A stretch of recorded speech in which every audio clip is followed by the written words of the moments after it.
À Berlin, l'agenda du chef de l'État rarement a prévu des heures de repos. Il figure la rencontre avec les responsables de la fondation Konrad Adenauer, une fondation dont la réputation dépasse les frontières de l'Allemagne. Créée en 1950, elle excelle dans le domaine de la formation culturelle et politique, œuvre à la promotion du dialogue, de l'état de droit, de la décentralisation et coopère étroitement avec les médias.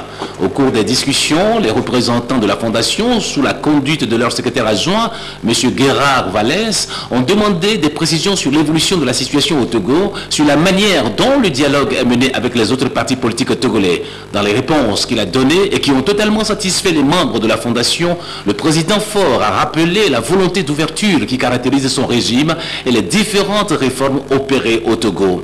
S'interroger sur la longueur du chemin parcouru ne revient pas à souhaiter qu'il s'arrête, bien au contraire. Il faut poursuivre les efforts. Tel était le souhait de la fondation Konrad Adenauer, qui s'est montrée disposée à apporter sa pleine assistance au Togo dans bien de domaines.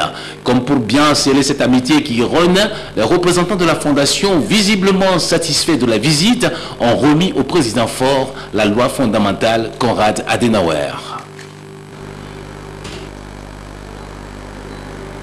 C'est avec la même disposition d'esprit totalement ouvert que les membres de la fondation Friedrich Ebert ont rencontré le président Faure de retour à son hôtel. Tout comme la fondation Konrad Adenauer, la fondation Friedrich Ebert accepte d'assister le Togo, une promesse confirmée par Madame Michelle Aouga, directrice de la division Afrique de la fondation.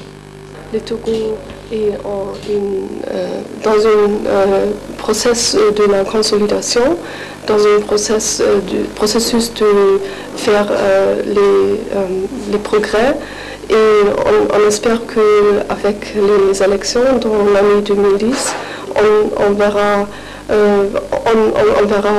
avoir un processus de la consolidation de la démocratie.